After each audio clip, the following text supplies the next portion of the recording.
Schönen guten Abend, mesdames, messieurs, chers amis. Je vous souhaite la bienvenue au Musée national d'archéologie, d'histoire et d'art pour cette nouvelle conférence dans le cadre de notre exposition actuelle Land in Motion et cette fois-ci à thématique archéologique. Comme vous le savez, les Celtes sont souvent imaginés comme un peuple vivant en harmonie avec la nature, à l'opposé des Romains, connus pour avoir cherché à façonner le monde naturel à leur volonté. Mais ce contraste est-il vraiment vrai ? Ce soir, nous assisterons à une présentation qui remet en question cette image familière en dévoilant les transformations environnementales et paysagères laissées par les Celtes eux-mêmes. Notre conférencier, Iliya Hadzhipetkov, apporte une riche expérience internationale et un enthousiasme contagieux pour l'archéologie. Vous allez le constater par après. Originaire de Bulgarie, Iliya a obtenu son master et son doctorat à l'université de Sofia. Son parcours l'a ensuite conduit en Grèce et en Autriche à travers plusieurs projets, bourses et spécialisations, tous centrés sur une question clé. Comment les communautés préhistoriques exploitaient-elles et utilisaient-elles les ressources naturelles qui les entouraient ? Par un coup de chance, Iliya s'est retrouvé au Luxembourg, où il a découvert pour la première fois en 2016 le paysage archéologique local. Peu de temps après, il a rejoint les fouilles du site emblématique du Titelberg, où il a pris en charge les travaux sur le terrain sous la supervision scientifique de Catherine Gang. En 2022, Iliya a commencé à travailler pour l'Institut national de recherches archéologiques, et à peine un an plus tard, en 2023, il a pris la responsabilité du département de l'archéologie protohistorique et aussi la responsabilité du Centre régional de recherche archéologique du Titelberg. Iliya, the floor is yours.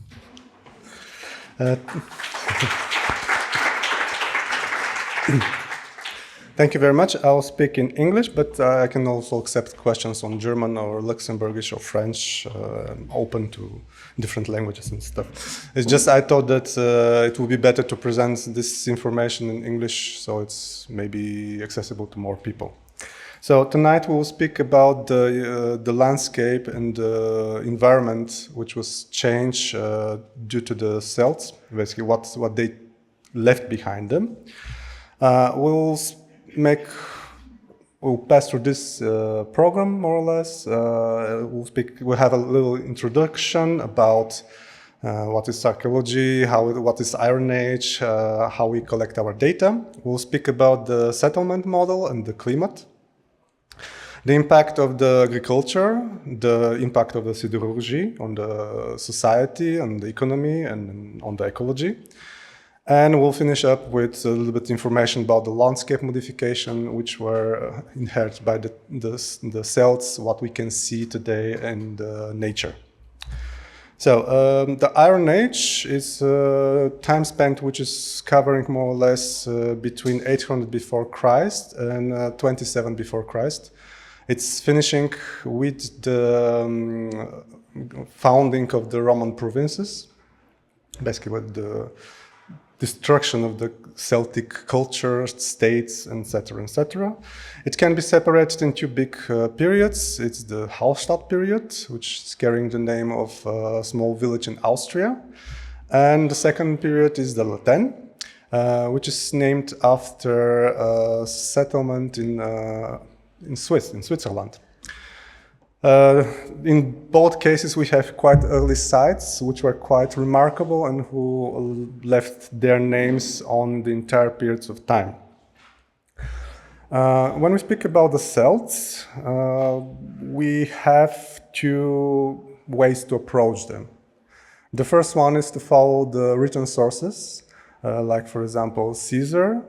The only point is that in this case, we're following somebody who was not Celt, who was visiting them or trying to conquer them, and who always represent them from his perspective. So if we are reading the Caesar's story about the Gallic Wars, we'll see that he's always the good one. He's the one who is bringing culture. He's the one who is bringing peace. And he's not speaking about the massacres, the enslavement, which were connected with his operations in Gallia.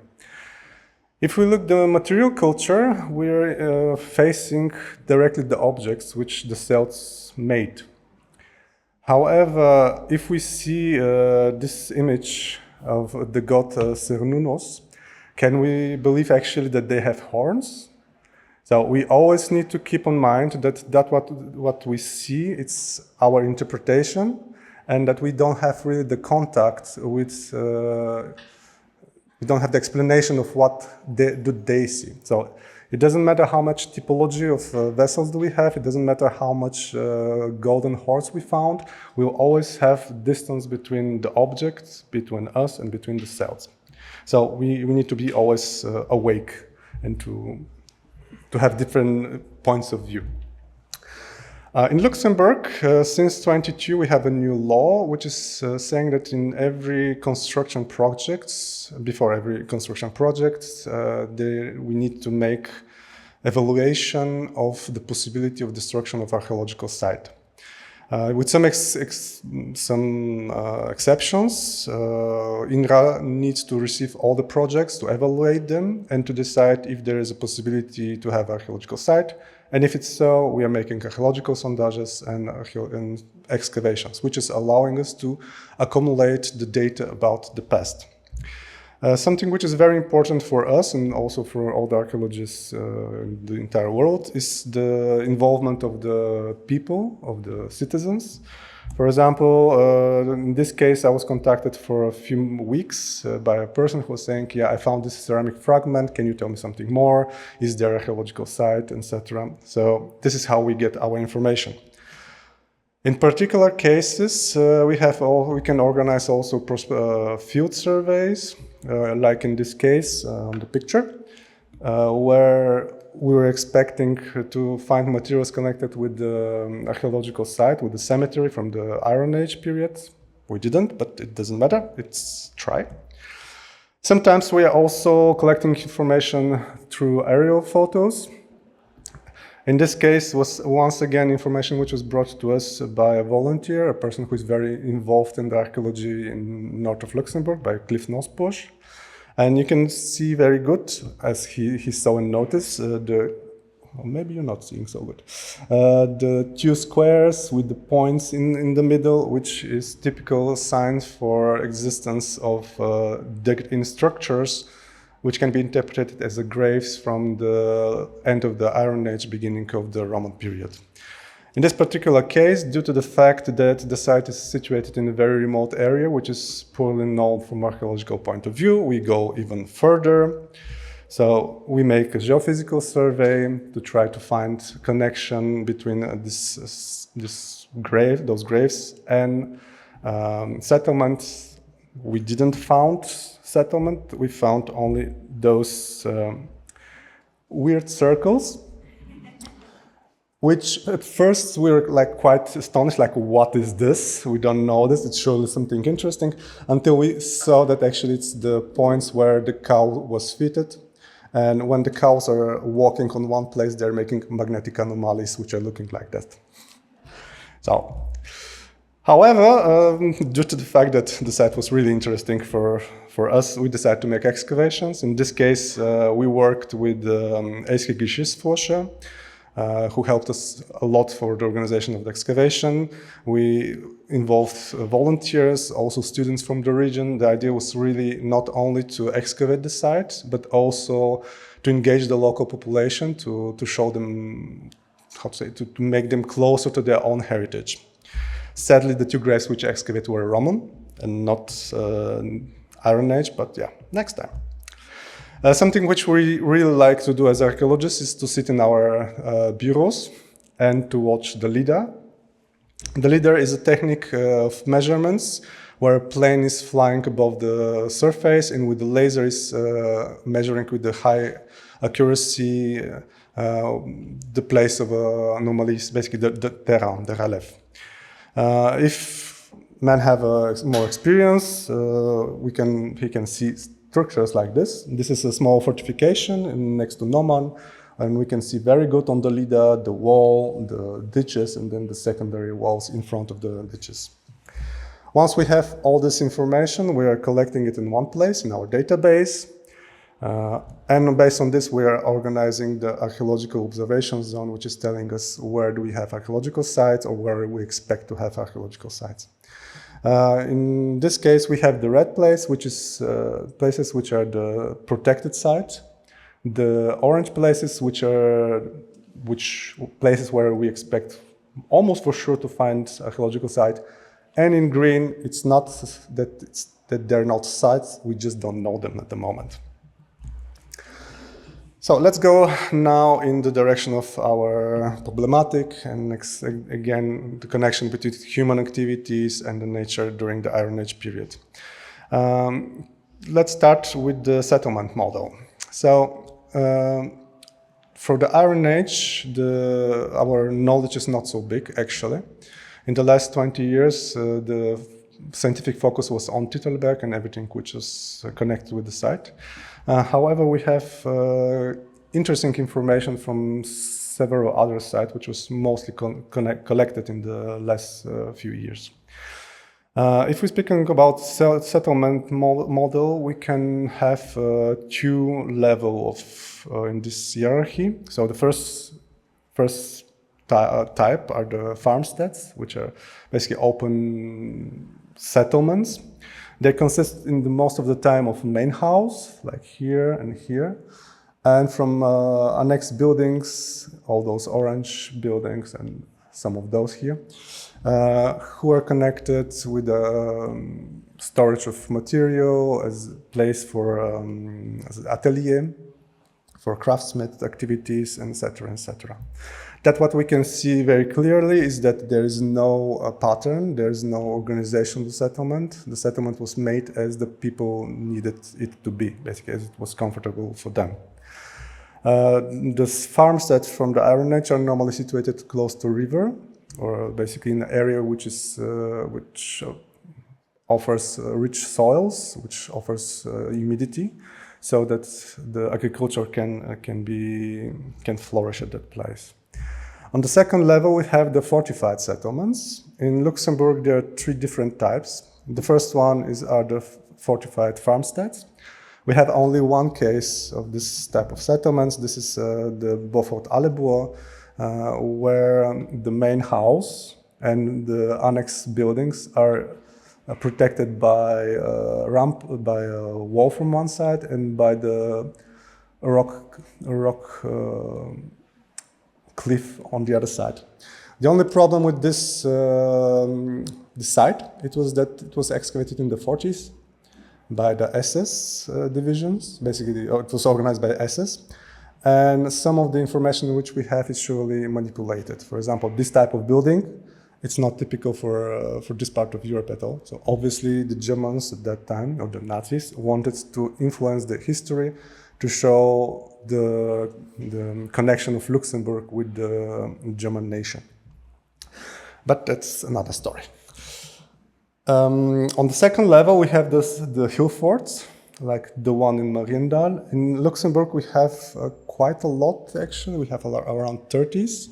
The only problem is that until now, almost all of them are dated to later periods. Basically, the information which we have is showing that they're mainly beginning of the Middle Age period. However, from Mariendal, we have materials which was found on place, also ceramic fragments, bronze objects which are showing that the site was used during the late Iron Age period. Luckily or sadly, the site is completely covered by forest. It's protected as a national reserve. So at the moment we can do nothing, but it's also not bad. It will stay for the future generation. The third level, the higher level in the fortified sites, are the oppidas.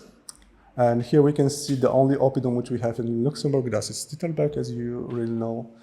The name oppidum comes from Caesar, who is describing those type of settlements as fortified center of economy and politics. He's not saying, however, that they're cities or towns, which is showing that basically this bias from the side of Caesar, where he cannot compare something Roman with something which is not Roman. What does this have to do with the ecology? Well, to build, you need materials. And in the protohistory, basically in the Iron Age, all of the constructions which we have are including wood. If we build a house, we need wooden posts to hold the roof. The walls are made of wood and covered with earth, with mud, as we can very good see on this image of a house from Switzerland. In archaeological context, it's basically this what we're finding from the Iron Age period, basically just post holes which are sometimes randomly situated in the landscape, sometimes really organized in the squares or in circles to basically to mark the plan of the buildings. Once we put all the information which we have about the Iron Age and the Bronze Age, because we're speaking also about the protohistory generally, we see for Luxembourg this map of concentration of sites. So we see very good the south with much more points than the north. One can say, yeah, the north was always wild, it was forest, it was nature, and the Celts didn't want to live there. Well, the point is also that the majority of the archaeologists which lived in Luxembourg are coming from the south, and to go to the north is, it's not always so easy, as I can tell you from my personal experience. However, if we look closely how those sites are dated, we're seeing that they are not necessarily corresponding to the entire protohistorical period. For example, if you take the Bronze Age period, we see that for the early Bronze Age and from the Middle Bronze Age, not only for Luxembourg but also for France, there's almost no sites. There are some materials which were found next to Mosel, but no sites, no structures. And then suddenly at around 1400, we see slowly the rise of settlements, of necropole, of cemeteries and other types of sites. In the Iron Age, similarly, once again, we see here at the beginning a gap, which it's not really a gap, it's just that this graphic it's not so precise.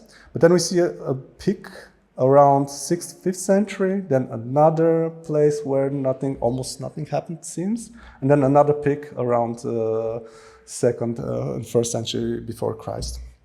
Furthermore, if we look at the historical sources, for example, for 4th, 3rd century, we see very good that at that time the Celts were attacking in the direction of Rome.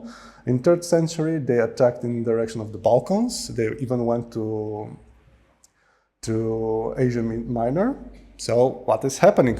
Did they just left in our territories? And why? And we can put everything on the klima as we're doing now also. So that's what we're seeing is that actually in the beginning of the Iron Age we have wet and cold weather, and in the middle of the Iron Age also the same conditions. That's the perfect conditions to not have a good crop. Basically, and when you don't have a good crop, you cannot have a population. Basically, the people needed to look for some place to go. Speaking about nature and klima, and we need to speak also about the agriculture. The research on the agricultural practices in Luxembourg are not developed in Luxembourg, although in the neighboring countries it started to be developed more and more. For the moment, we have only one project which is more directed in this direction, concentrated in this direction, but it's not only in this direction, so we need to develop it further. I will speak now particularly for the site Grevenmacher Grand-Silebourg, Settlement 3. I'm saying Settlement 3 because there are two other settlements from different periods of the Iron Age. This what we see now. It's a site which developed at between 220 and 180 before Christ. The settlement itself had a surface of around 0.8 hectares. It's 8,000 quadratmeter, and it was closed or enclosed by a wooden post structure marked by two lines of posts with the entrance. It's obviously not just a fence. It's obviously not a fortification because there's no trace of fortification, and it makes also nonsense because this site is anyway quite good protected by the swammy terrain. That's what it's coming in my mind, is that it's some kind of representative architecture which is showing the meaning of the place for the inhabitants. Inside the settlement, we have one house with a complex which was connected most probably for holding animals and for giving them shelter, and two granaries where most probably were stored the grains used for the everyday need of the inhabitants. In the central part, all those green points are marking storage pits, something which we'll just speak at one moment. And first, I would like to show you what did the people eat. So we can think that in the past the people were eating more like wild animals because it was easy, the forest was full with animals. But that what we see is that the people actually eat mostly domestic animals. It's mostly pig, sheep and goats and cattle. We have even dogs, which is not surprising because the Celts were known to eat dogs and horses. So we should not criticize other culture which do this nowadays also. We don't have wild boars, so obviously Obelix was not here. Obviously we'll not see another band of Asterix and Obelix in Grevenmacher. But yeah, this is the situation. The amount of wild animals is really very low, which is showing that obviously the wild animals were not desired, not hunted. So we can expect that in this period they were more in the free, like living. Why was exactly the situation? We cannot say. It can be that it was too difficult, or it can be also that it was not accepted by some reasons to eat basically flesh of a wild animal. We don't know. Speaking back on the storage area, that's what we can see is around 150 storage pits. A storage pit's looking like that. It's a pit with the volume of which is between 0.5 cubic meters and it's reaching until 13 cubic meters. Normally we put the grains inside. There's some process in which part of it is getting rotten, but it is like just on the borders, just on the walls. And then inside the pit, there's these processes are creating special toxic environment, which is not allowing mice or other animals to attack it. So in this case, the grains can be stored for up to 13 years, according to ethnographic sources.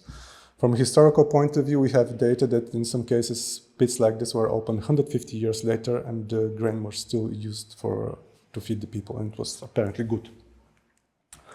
We made analysis of the grains which were carbonized in the pits, and there we can see that the main production was connected with the barley and with the emmer. If we reconstruct the form of all the pits, if we calculate their volume, we can also calculate how much was stored inside.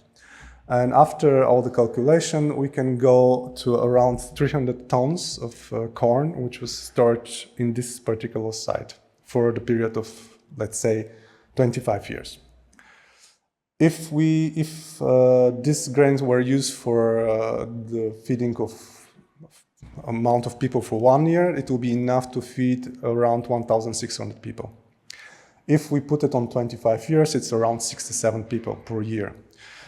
If we go back to the point with the house, obviously the population of this house was not corresponding to the capacity of this settlement. From this point, we're going more in the direction that, which also other colleagues from France and Germany are going, that we are obviously having a place for communal storage of grains during this period. To understand how was this site organized, we can make a small game, like what can we expect on the place. We should surely expect some kind of passages to connect the entrance with the main building and maybe around the storage area. We can also expect that there was some kind of place where the earth was stocked, because it was not used to fill the other pits.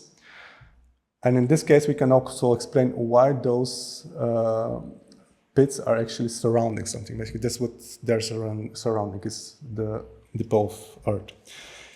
In this situation, we see a very densely organized space. However, between some of the silos, we marked bigger spaces, which are enough to pass between them. Basically, they're more than 2 meters broad. In my opinion, those are, first of all, basically passages to serve the storage area. But the question is, were those also not the limits of the different areas from the producers? If we accept this hypothesis, then we can expect that we have 4 producers, who 3 of them had most probably a similar size, and 1 of them which was much bigger, but almost double bigger than the other. If they're really the producers, we can ask ourselves, where were they situated? Due to the fact that it's a common storage area, and that when we store everything precious to us in one place, we should expect that the sites who produced those grains were not far away. Most probably they were inside the microregion of Protohistoric. And if this is the storage area, and if I speculate a little bit, we can expect that we have one site on the 4 directions, which are controlling actually the 4 entrances to the microregion. Based on the fact how much grains were stored inside, and calculation, we can make calculation how much area was needed to be open for the production. And it's between 2.5 and 6 hectares for producers. That's actually quite good, because the entire surface which is suitable for production of grains is around 128 hectares, which will allow not only that all the producers are situated on the same place, it will also allow the circulation of the terrain. So basically, that once one piece of land is used, then it's left for a certain period so that it can regenerate and we can use another piece of land next to it. Based on the archaeobotanical analysis which we had, we can see that basically the majority of the plants which were in connection with the production of the grains are most probably coming from area with the same type of soil. But we have also plants which are coming from outside, basically plants which are more which are like so rich on limestone. If we see such concentration of agricultural activity, we can easily expect that the cells at that point basically just open the entire surface, plant their fields, use it completely, and then just went away, go away. The fact is that we made also anthropological analysis. This is analysis of the burnt wood on the site. And based on the results, we can say that obviously the terrain was open, obviously there was fields around, but the area was not degraded by the agricultural activity. So basically there was still some balance between human and the nature. In opposite to what we're seeing from the north of Luxembourg. So even if we have just one site from the north which was excavated and which is surely dated in the Iron Age period, and basically this site is in an area which is like empty, according to our knowledge. We see some different situation from there. The site itself, it's a small cemetery. It's including 4 graves. 2 of them were completely destroyed. The third of them, this one, it was almost completely destroyed, but we still had some material in place. As you can see, this vase. And the fourth one was very good preserved. We see the grave himself with stone blocks which are marking the walls, iron torque. I need to say once again, iron torque, no bronze, no gold, iron. And it's important because at this point, this is actually a rich grave. and a small vessel next to in the grave himself. The same analysis of the burned plants are showing that in the process of the deposition of the body, obviously was used a juniper. This is, in German, this is Holunder. No, this is Wacholder. Yeah, thank you. And yeah, most probably it was just used to purify the area, to purify the space before the deposition of the person. And we have this from the two vessels, so it's obviously some kind of traditional part of the ritual which we had the chance to register at this point. The interesting point is that we also register genista, the genista. This plant does not exist in forest, does not exist in an area which is shady or basically some kind of more alive. It's existing in an area which is overexploited, which is showing that the area around this small cemetery was actually open, it was used, and it was kind of destroyed from ecological point of view. And if we have this kind of area, we can also expect erosion. And to prove or to show erosion from this time, we can see a case from the 60s when they were building a bridge between Peppingen and Mörsdorf, and at the deep of 5.5 meters were documented human bones which were dated in the Iron Age. So since the beginning of the Iron Age until now, we have 5 meters of deposition due to the erosion. But enough with agriculture, let's speak about iron. We all know that the iron played a very important role in the life of Luxembourg, of the development of Luxembourg, even if nowadays we don't really identify with this, or especially people like me who came later in Luxembourg. The point is that the iron played a very important role in the development of the society, basically in entire Europe. Even if we speak about Iron Age since the beginning of the 800s before Christ, the production of iron and iron objects in Central and West Europe starts quite later. Basically, it starts around 550, and first starts very slowly. Basically, we have just few objects which are mainly found in rich graves of the aristocrats. We don't find tools, we don't find nothing else and outside of the graves. Oh, with some exception. Due to the information, and mainly again, I need to say the work of one person who's volunteer, and he's not an archaeologist, but he does quite a lot for the archaeology. This is Roman Bohr. He's a blacksmith from Rohlingen. We have the information about 3 places connected with production of iron. And one of them, basically this one here, it's marked, it's basically can be dated in the beginning of the Iron Age period. Now we have a project which will focus exactly on this problematic, basically production of iron to fill this information, which is obviously not well developed in Luxembourg. About mass use of iron, we can speak first at the middle of 2nd century, basically with the development of big agglomeration like Tittelberg, when we really find iron like abundant on the sites. The process of iron production, it's quite complicated. You need a special know-how which you cannot have if you work on other materials. Basically, you need to create a special type of oven. You put charcoal and iron ore, and when this burn with the time, we speak about kilograms of, like 50 kilograms of charcoals and like 10 kilograms of iron. When everything burnt, we have this kind of blum, which is not pure iron. Basically, it needs to be hammered and heated and hammered and heated, raffinated until it's becoming a pure iron. Once we have pure iron, it's made normally in kind of iron bars, which are transported to the place of production. From Luxembourg, we have 2 iron bars identified until now. Basically, one from the earlier one and one from the later one. From Titelbeck, most probably we have a third type, which is still not proven as such, but I believe it will be proven as such.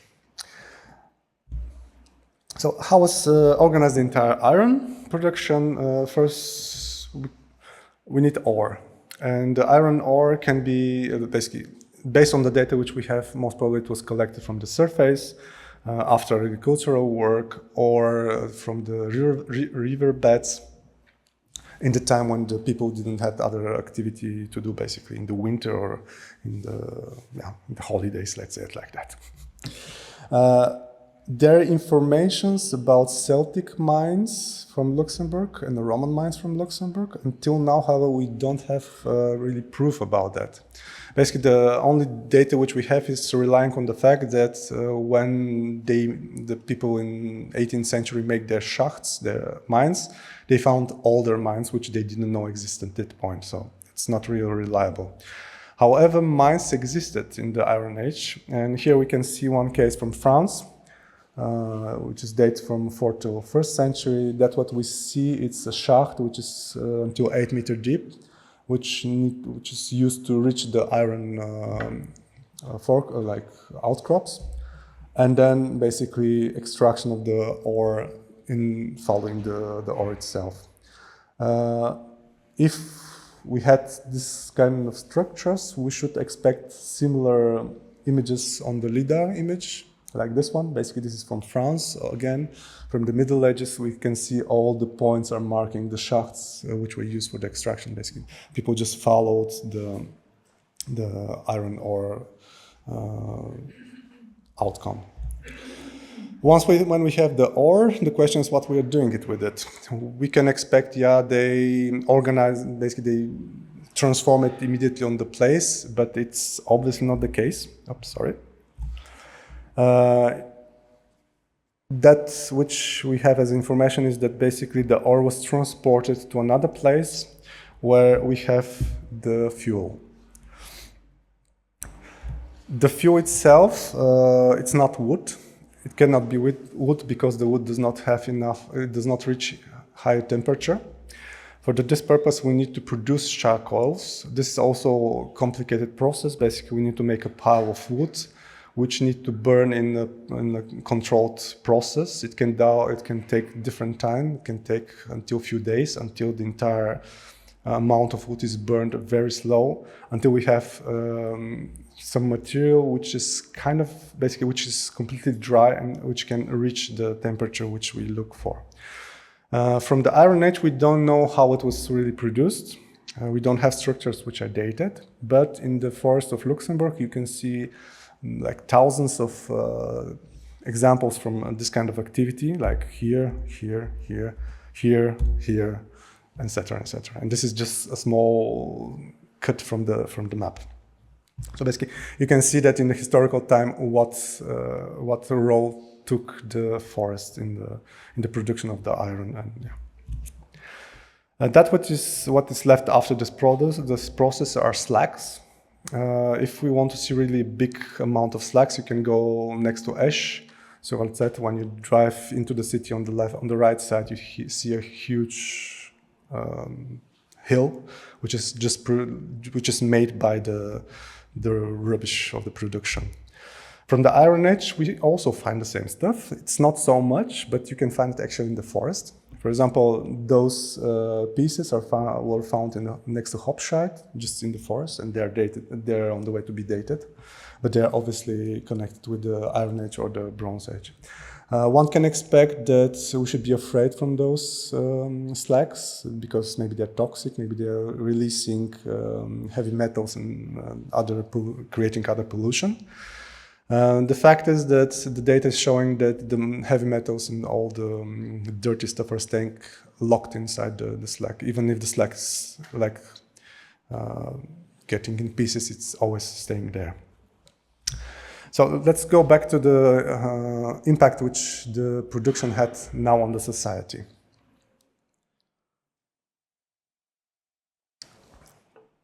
So as we said, in around 550 starts the production of iron, first slowly, but and on a lot of places in our area. That's what we are seeing on this map is the concentration of the graves with the chariots and the concentration of bipyramidal ingots like this one, which we have from Kellen. Obviously, there is some kind of overlapping. So based on this and on the models which are created, which are relying on the analysis of the iron, we can say that if we had multiple production centers of iron, we obviously have a limited place of the transformation of the iron. And based on the fact that we're finding depots of those produced iron ingots, and which are coming from different places, we can assume also that there was some kind of elite which was controlling this production. And yeah, it's just enough to see the information from the grave of Vix, or the information from Hoogte of those incredible proto-urban centers to see that there was elite in the Iron Age period. In Luxembourg, we have 5 graves which are connected with this elite. Here are only 3 of them because the other 2, actually there are 6. Some of them are also quite destroyed, so we don't have images. That's what we can see. It's big iron objects, which are appearing only in the rich graves. We see also imports. In this case, this is a vessel which was imported from the south, from North Italy. We have imports from Etrurian also. We have small gold objects, amber bits, which are coming from the Balticum. And then it's coming, again, the klima, which we said, basically lower temperature, wet klima, and then again, warmer temperature and drier klima, which will allow to the creation of a new type of society. And this is the society of the late Iron Age. The late Iron Age is connected with the early Iron Age. Basically, we see transformation. We don't see new arrivals like some people from the east or from the north or whatever.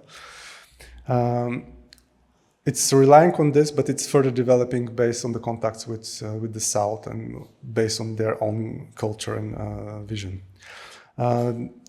At around 150, in this context, are starting to appear the first big centers, the Oppida, or Oppidum in the singular.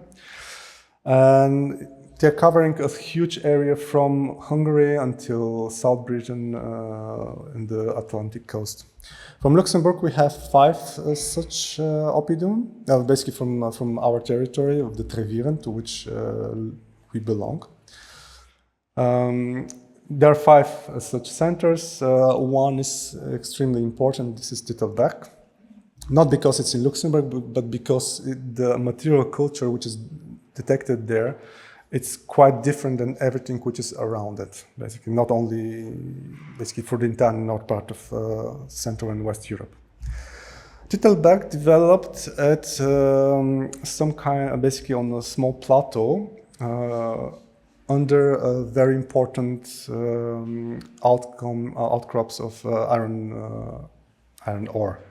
However, the people in that time were not able to use this ore because it's rich on phosphor, and sadly the phosphor is making the quality of the iron very low.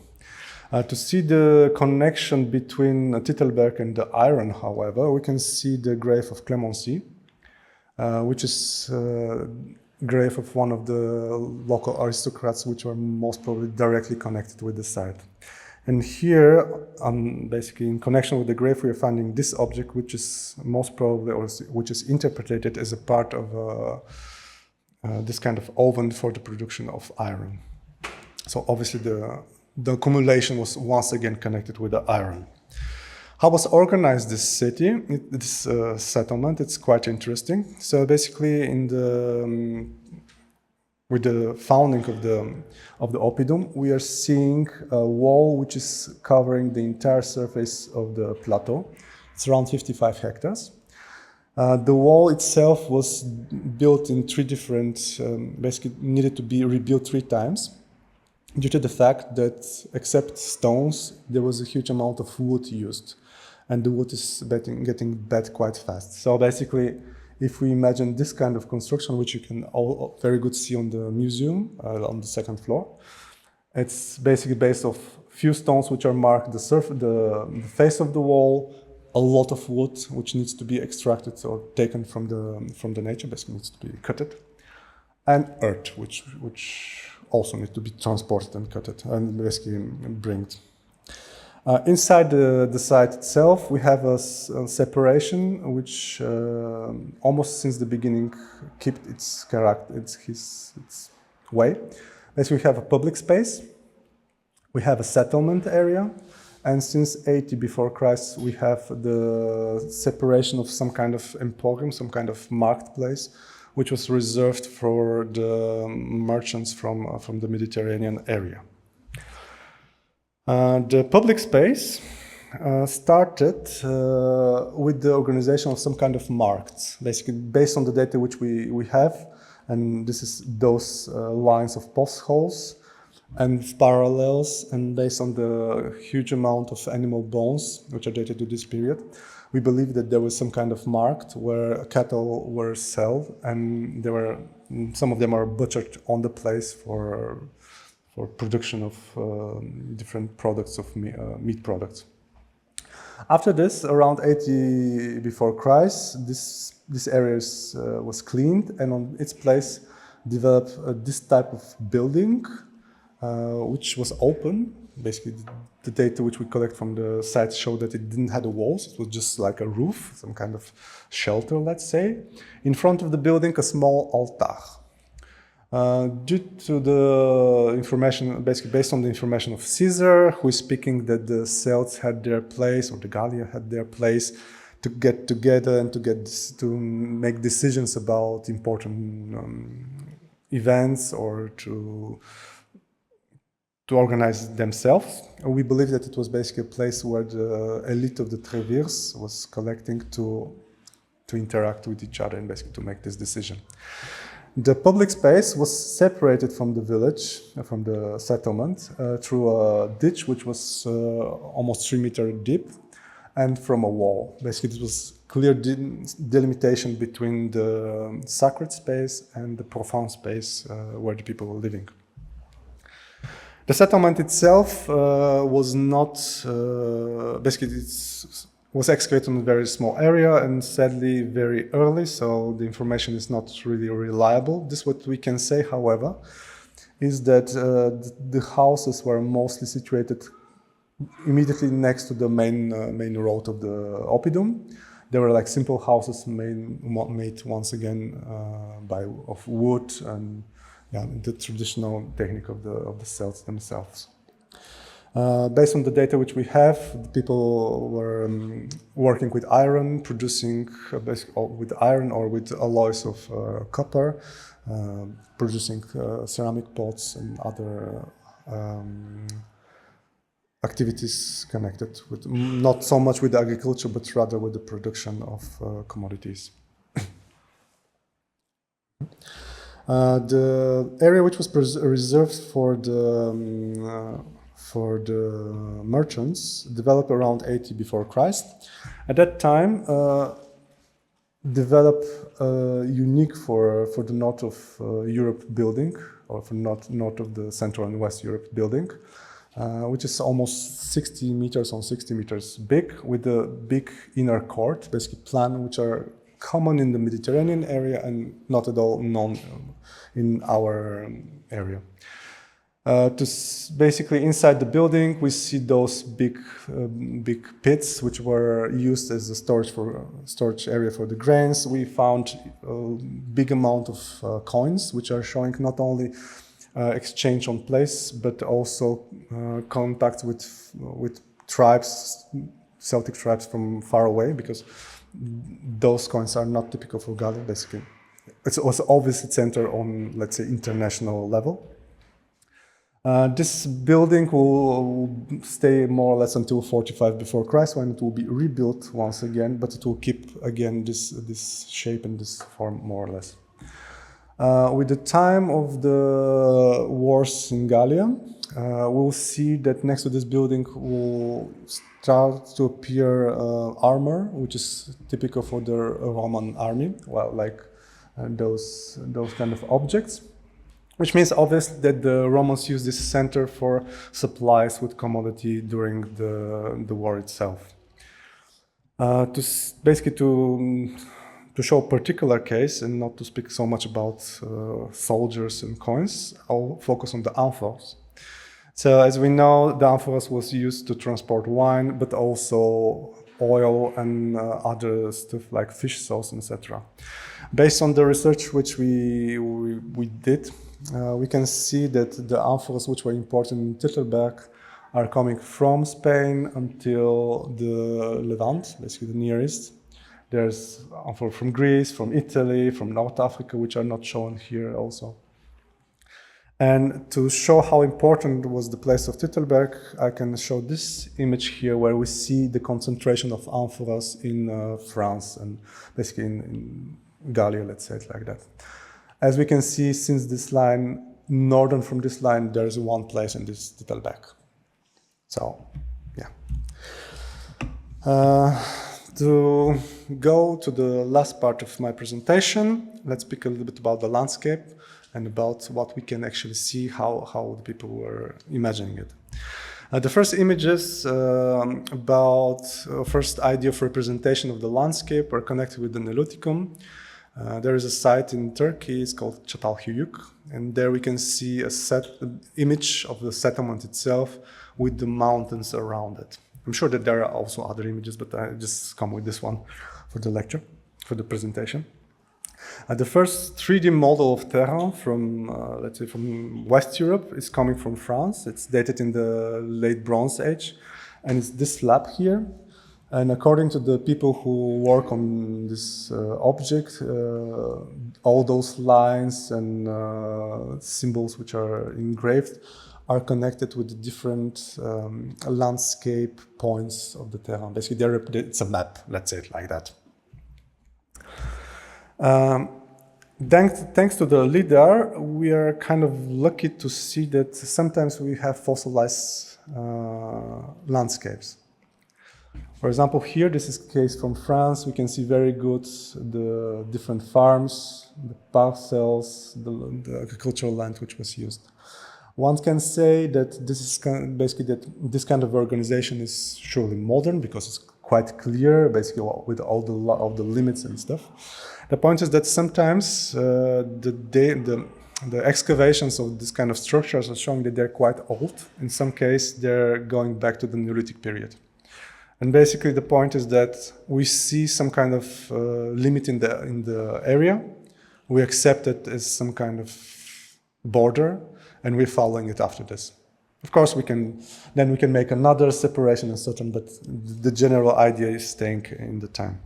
From Luxembourg, we have also this, but it's not so let's say, well preserved or good visible. And here, basically, we have the lines, and this is the area where we see that basically really in the forest, where it's protected by the big machines from the agriculturals. Something which is very particular. I will not speak about the fortification anymore, so let's speak about graves. In Luxembourg, basically not in Luxembourg, but during the Iron Age, one of the main way of building monuments connected with the graves are the burial mounds. From Luxembourg, we have almost 2,000 from these monuments. They're looking like this on LIDAR. Basically, it's a small, like say, pimples. They're not evenly distributed in the country. As we can see, there's areas where there are much more, and mainly in the basin of Sir, between Großbus and Reisdorf, and between Elven and Wiltz. A group of tumuli which will continue on the other side, on the Belgian side. What is interesting is that we don't have almost none from the south. You can say, yeah, but the south is normally very good cultivated. There is a lot of agricultural work which is going, so most probably they were destroyed. The point is that even in the forests which are preserved since end of 18th century, we don't find these monuments, or do we find them in very small groups, which most probably is showing that there was just different way to. It was different. It was just different. In the landscape, if you're walking in the forest, you see the structures like this. Basically, I can imagine that every one of us will recognize this one, but this one, not so sure. And there are even some which are much less visible than those. And to represent, I would like to show you some data about cemetery which we excavated like in 2022 and 1990. This is the cemetery of Grevenmacher-Burggrove. Part of the site was almost destroyed during the construction of the highway. This is the way to go to Trier. And this part was good protected in the forest until a project decided to use this terrain for the development of the Mule Deponie, which is situated here. So basically, that's what we see is once again very flat mounds, or the burial mounds. Here we can see the profiles of all of them. Basically, they are around 60 centimeters maximum high. Under those burial mounds, that's what we found in 13 of the 19 cases was this situation, nothing. The point is that it's their graves, it's just that the soil is so acid that all the bones are decomposed. And if there is not objects like ceramic vessels or something, technically we can really easily decide that it's just nothing. In 4 of the cases, we had ceramic vessels in the graves and some iron, very small objects like a knife or part of a pincet. In contrast, to go back to the grave from Flachsweiler, this rich grave with all the imports, a grave which most probably belonged to a woman due to the fact that we don't have armor. However, I need to say that earrings and fibbles and decoration for the gürtel or for the belt, you can also see in the main grave. So it's not really necessary to be that. You can just imagine that the person here have a beard or something. To speak about the domination of the landscape and of the nature, however, we need to go to Altria, from where is this very famous grave, which you can also see in the museum. Also the grave from Flachsweiler. A lot of the stuff you can actually see in the exposition. The case from Altria is basically the biggest burial mound which we have from Luxembourg. It's around 6 meters high. It's situated on a very, very special place. Basically, it's on the edge of a plateau. And as we spoke about, there's some imports from South Italy. There is also textile which was preserved. There's this sword, golden armoring, and small fibula. And as I said, the most important, for me, the most representative thing of this grave is the place. So the grave is situated there. And just for comparison, the other necropoles which we know are there. They're almost not visible in comparison with this huge monument which was built there to be seen from the people who are living downstairs. And who was downstairs? So basically just under this grave, like not under this monument, but not really under, close to this monument, we have this structure. What we see is just this part. Basically it's some square which is differently colored in the landscape, which is showing that there is some structure which is digged in the surface. So basically it's some kind of ditch. I can believe that we have something like this.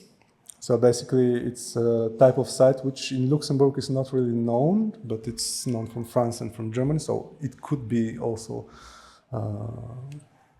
expected in Luxembourg. Basically, and this what we are seeing is actually this part here. Basically, this is this. I was very optimistic and I was immediately contacting the owner of the terrain and I was like, please, please, please, let us do something. Let us make some kind of geophysics to see maybe small sondages. The point was that the owner was really angry at of the state. And as soon as he heard the state, he was like, no.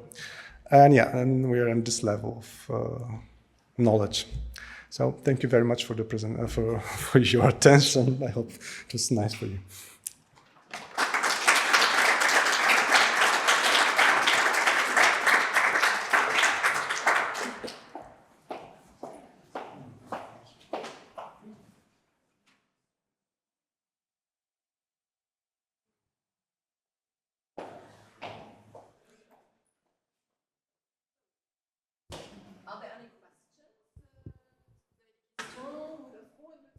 Een ganz interessante Vortrag.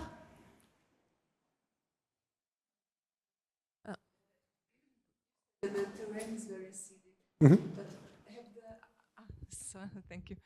Are there skeletons that have been found and maybe analyzed with the ancient DNA technique? Yes, but so basically the problem is that the majority of the graves which we have are coming really from terrains which are very acidic. For example, the one from Dorscheid, the grave with the iron torque which I show, it's such terrain. From Flaxvaler, they're always like that. Sometimes we have the chance to have preserved bones in the area where a lot of metal is concentrated. For example, if we have bronze, it will keep part of the bones. DNA analyses were made on 3 skeletons until now from the Iron Age. There is an entire project which is more focused on the prehistory, but we also make from the Iron Age, and those are two skeletons which are coming from Grevenmacher, from this settlement which I showed, and one which is from Remersch and Schengervis. Close by. Schengervis, sorry. In the 3 cases, it's a local population. Basically, it's a population which is typical for this area. Yeah.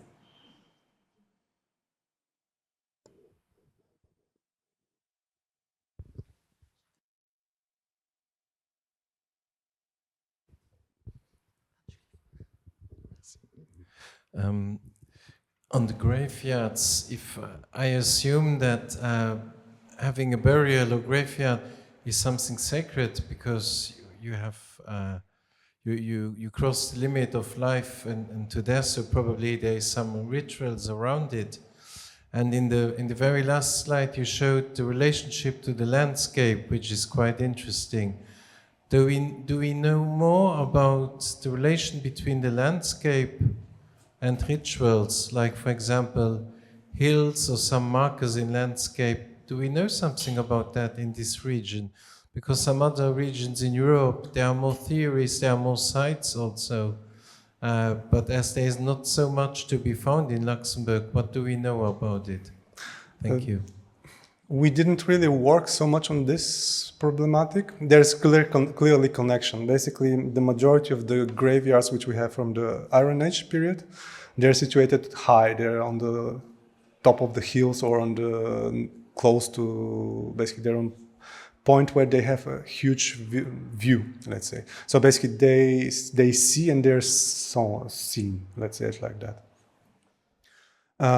Towards other sites, other type of sites, we just don't have so much information. For example, I know there's some kind of temple from the late Iron Age, but it's next to water, so basically it can be different. We just don't have information.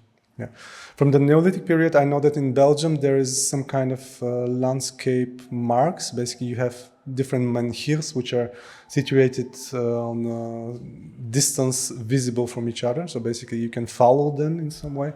But as I said, in Luxembourg, we didn't really have the chance to work more on this problematic. But I believe it is like that.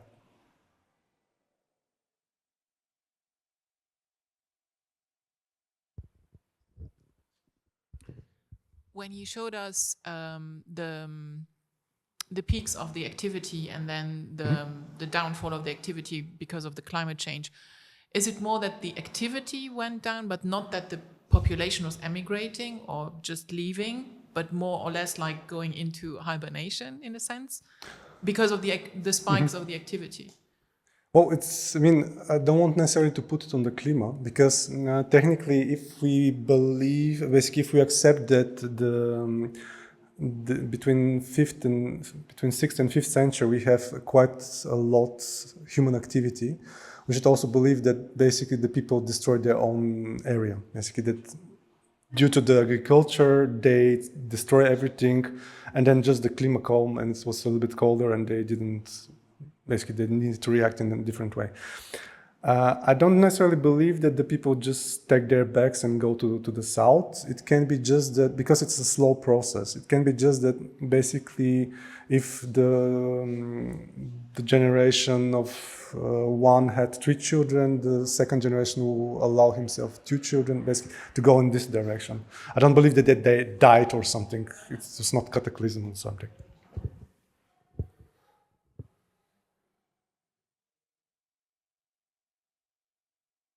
Any other question? Non? Bon. Alors, un grand merci à notre conférencier de ce soir. Merci beaucoup, Iliya, d'être venu. Merci au public d'être venu quand même assez nombreux pour la tempête qui nous attend.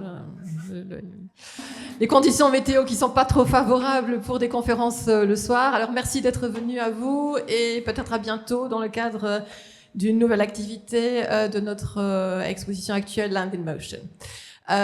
Pour ceux qui sont intéressés, il vous reste encore une petite heure pour voir tous les chefs-d'œuvre que vous avez vus. Ils sont visibles juste ici au-dessus, au moins 4. Donc, dans la première salle, vous avez la tombe de Flaxweiler, Altrir, et quand vous suivez, vous allez tomber sur la tombe de Clemency et par après sur le Titelberg. Donc, c'est juste ici, quelques marches en haut. Donc, profitez bien de votre soirée. Merci d'être venus et à bientôt. Merci. Merci.